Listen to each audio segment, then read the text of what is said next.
Ayan na yung butas ng bangka natin. Kalaki.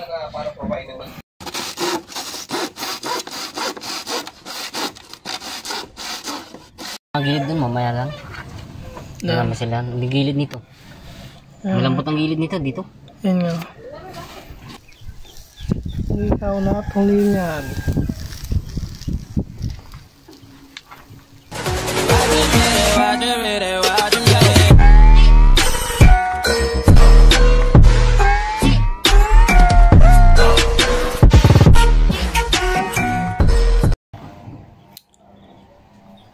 Good morning mga kamilyones.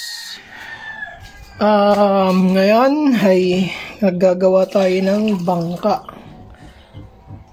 Dahil ang bangka natin ay butas.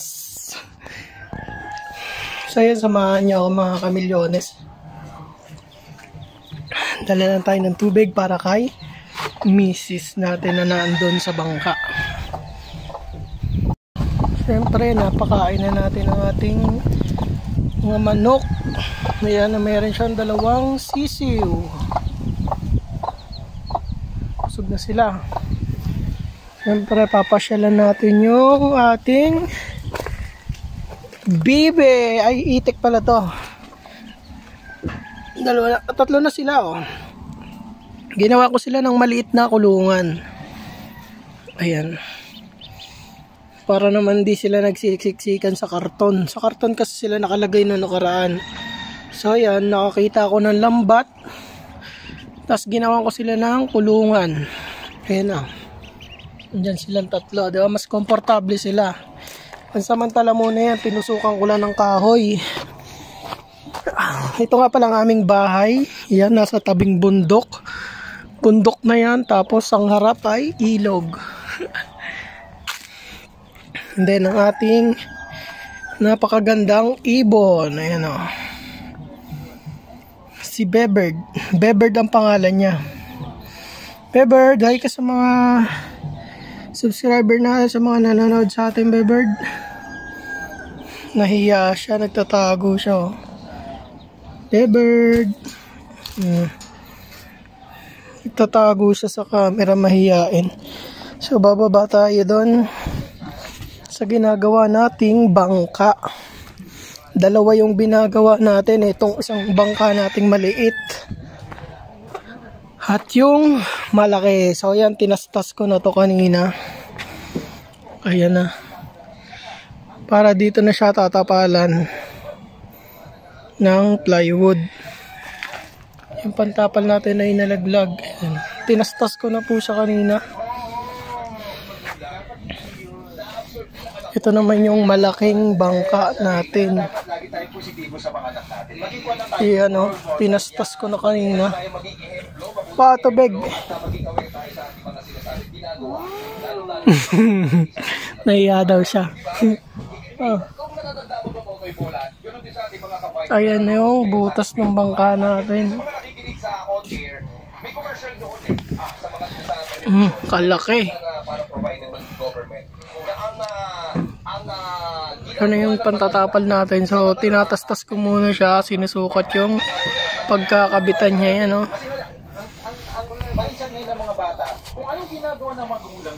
Napakalaki. Ang sira ng ating bangka. So kailangan na natin siya magawa agad kasi baka meron tayong guest na dumating. Ayan. Lalo-lalo pala sa panahon na ngayon, iba na napakarami na attention na capture na tinatawag. O yung mga umaagaw doon kapag may buhay talaga inaabang ang pagkitang school. Di ba? Ganun talaga yan, eh. Pero ngayon kasi, once na may mangyari ganito, sila yung teacher sa principal, kasasabi, ganito nangyayari sa mga ko, ganito nangyayari po sa akin, yung tulungan agad ng mga school. Yan ang kinaganda natin ngayon. Kaya maganda rin yung nagtutulungan talaga ang society para makwash o kaya maka-restore. Yan. Kaya sa lahat ng ating mga ka-vibes, mapa school, mapa opisina, o sarili nating tahanan, no bullying. Okay, no? Wala pang bubuli dahil ang nambubuli, sabi nga nila ang nambubuli ito ay signalis lang na tunay na katulad. Kung ano yung ginagawa mo, yun ang mirror ng sarili mo. Yan. Kung halimbawa, mabait ka sa tao, mabait ka. Pag tao nito, matubuli ka, matubuli ka din. Oo, di ba? At kung mabait ka, ibig sabihin yung pagkakalaki mo, mabait ka. Ganon. Liko. Pero kung walang yari ng pagpapalaki sa'yo. Kaya kung anong ugali mo, iwan mo sa inyo. Tama. Kaya nga dapat maging sponge ka. Ano smash ko? Diba? Sponge ka. Tapos kung naman, pinituro naman yung mga kabutiang asal. At hindi lang naman sa school, di ba? Nagsisimula ang magandang pag-aasal at trato ng isang tao ayon sa tahanan. Tahanan talaga. Kasi napaka-importante. Refleksyon yan ng iyong pagkatao ang iyong tahanan at pinagmulan. Correct. Kung mabuti ka, ibig sabihin mabuti ang pagpapalaki sa iyo. Pero kung isang walang hiya, pagpapalaki na kayo. Alam na gis. Alam na tis. Pero ikaw nga, ano ba naman pinagdaanan mo? Huwag kang paano kasi ipal, di ba? Be good, do good, and feel good. Ikaw Ako, bakit ba?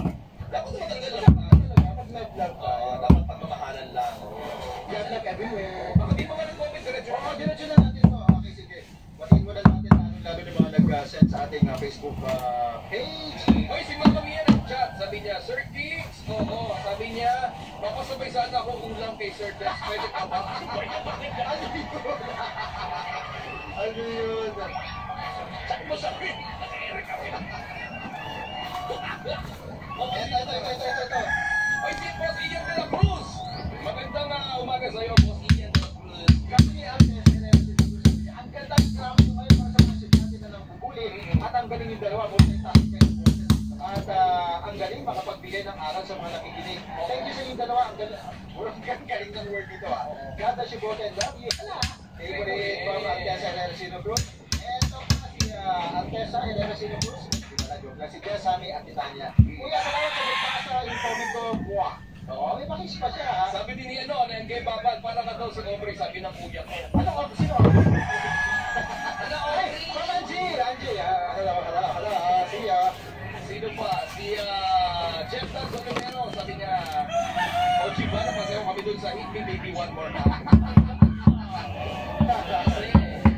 Sino pa? Si So yan, habang nag-aayos tayo ng bangka, nakahuli na naman ng tropa, tinawag tayo, ano, binigyan tayo ng isang malaki. Lilitsanin natin yan mamaya, iihawin. Okay, oh.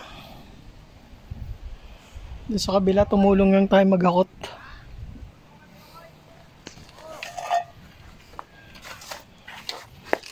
Siyempre, kailangan na natin ma-rush itong bangka natin at baka may guest na dumating. Laki nito, lagpas 1 kilo. Mga 2 kilo to. Oh. Ihawin natin mamaya ang ulam natin sa pananghalian. Na maayos yung bangka natin kaya hindi tayo makasama doon sa Pangulong. Para baka may biglaan tayong biyahe, sayang naman.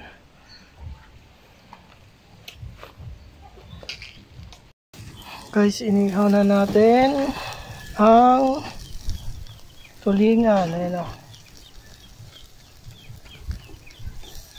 Inihaw na tulingan.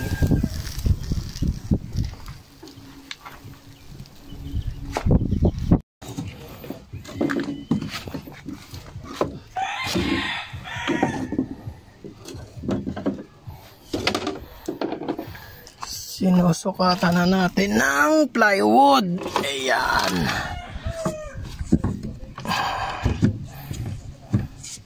Si Kuya Dudot, ang ating katulong sa bangka.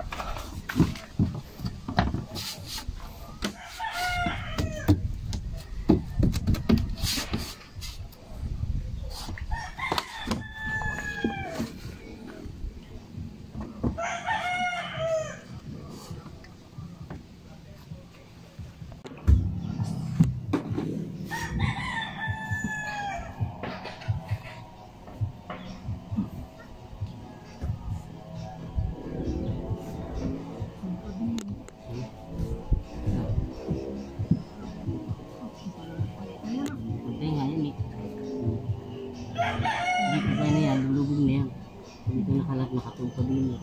Ay, sagot lang yan, oh. Kaso rin siya, hindi makita.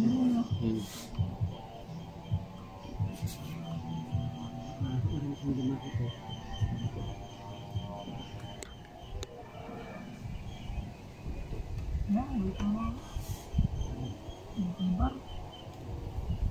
Level bar na yan.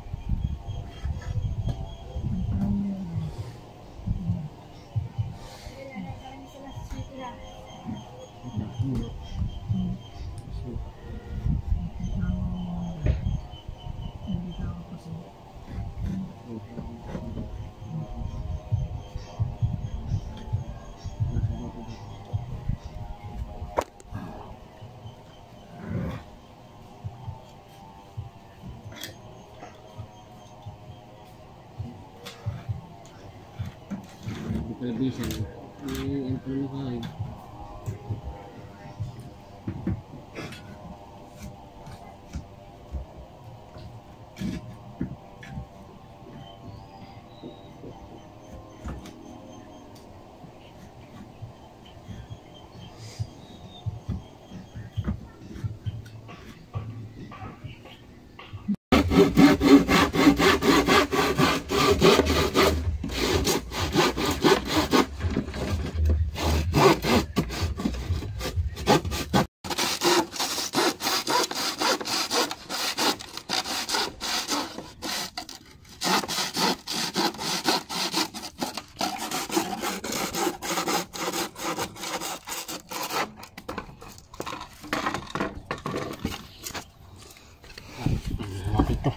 Habis pa. Habis pa. Konti-konti nakikita na yan. Konti nakikita na. Konti na lang mga kamilyones. Ayan. May didikit na. Didikit na niya. Mga kamilyones, ayan, sakto na. Pasok na siya. Ano na lang ng epoxy.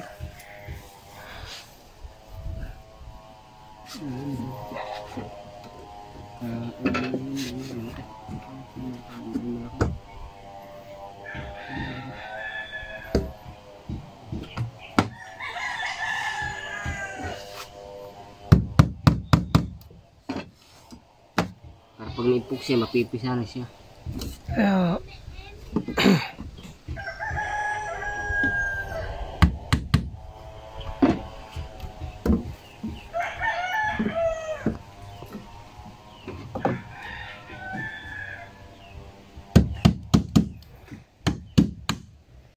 Tinutuklap pala, kapit na pala yan. Yan mga kamilyones, nakapaghalo na tayo ng epoxy. Ilalagay na natin dito.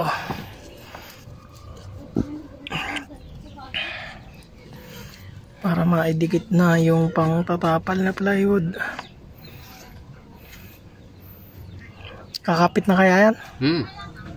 Makapit naman yan, no? Ito yun naman. Ah!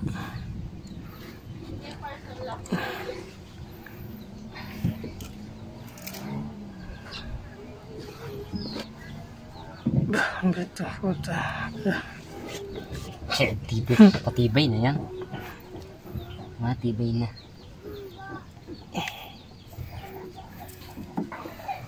Yan, lalagyan muna yan ng epoxy paikot para kumapit bago yun ipako. Para matibay na matibay siya. Kahoy na lang ang susuko dyan, ano? Kahoy na susuko din.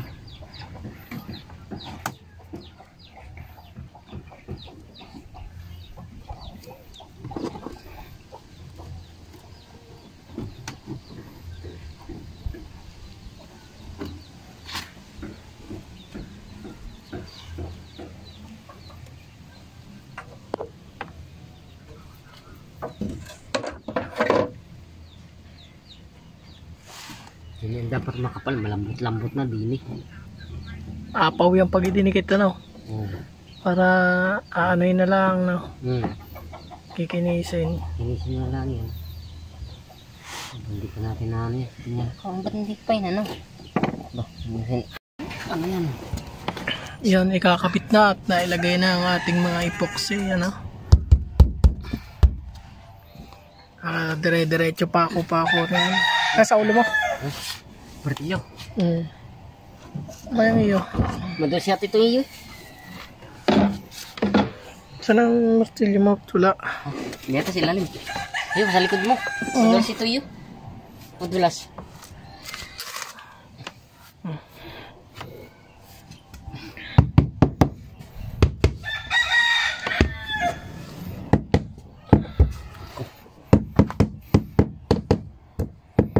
Hindi ano yan. Kasi yung tinuklap mo. Meron dyan.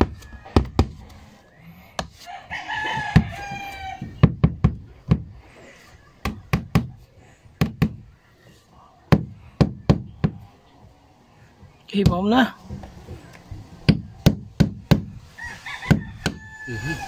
Baluktot. Ano rin.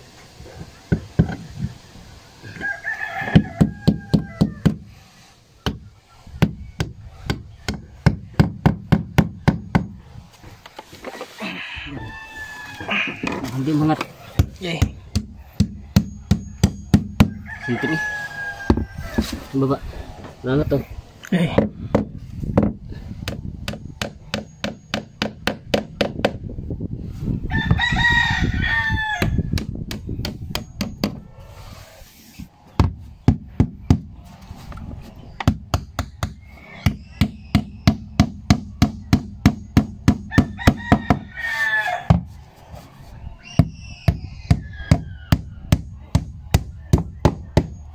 Hindi nang dandahanin. Nali ko ano? Oo. Hindi nang dandahanin. Isa.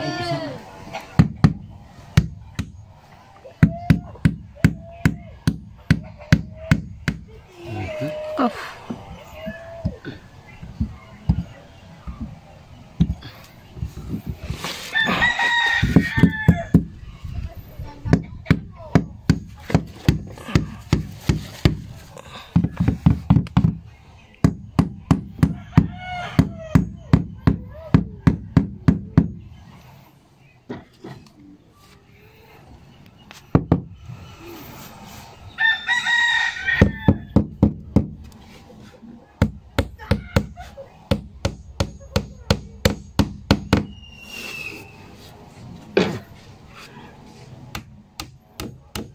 Pinturahan niya, hindi nahalata no? Hindi nalata yan.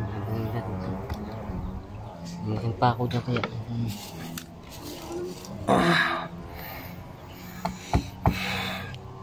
Ano pa natin dito, epoxenos, mga ganyan no? Oo, lilid. Sa pala. Saka na lang ito. Yeah. Tabon mo. Pako. Ang gilid dun, mamaya lang. Marami sila. Ang gilid nito. Malambot ang gilid nito dito. Yun nga. Mga kamilyones, mamasilyain na namin para pag natuyo, madali lang siyang pipinturahan na. Ibay na oh.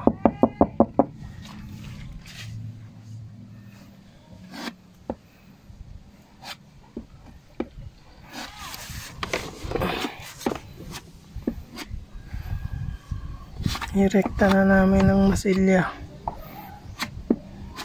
para mas matibay. Ganyan yan pag bagong parka no. Labas tsaka loob ano. Siguradong taon bago bibili mang pintura. Ha? Inahalo naman pintura yun. May pintura na.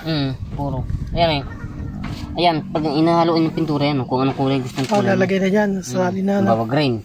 Ihaloin yan. Nilalapot na nalalab yan. Yan sa kayo ipapahid. Pagka purong pag nilagay yung epoxy ko, lalong katigas ano? Oo, hindi nga ay. Taon, bibilang ka ng taon ano? Tsaka katakaw. Sa? Hindi makinis. Katakaw sa epoxy. Pag puro epoxy. Kaya may pintura yun, kaya parang puti may pintura yun Oo nga. May pintura yun, kaya pag may pintura, parang malapot-lapot siya no? Oo, tsaka kakinis. Kakislap. Kakinis may pintura. Inahalo naman yung pintura yun.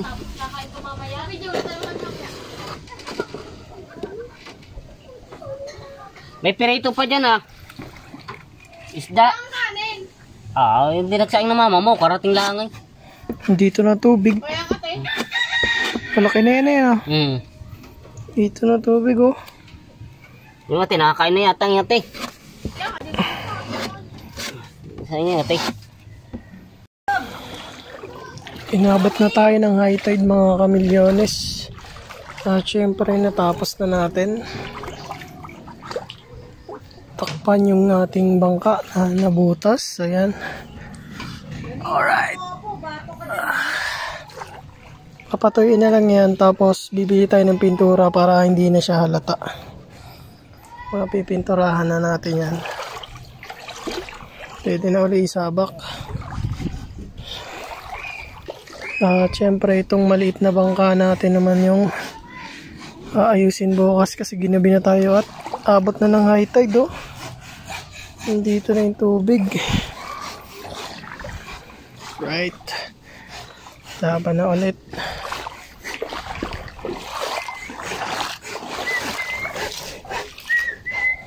Itong bangka na natin na maliit. Bukas. So hanggang dito na lang ang vlog natin. Kita kasi ulit tayo bukas. Kung magagawa ba natin to bukas guys. Let's go.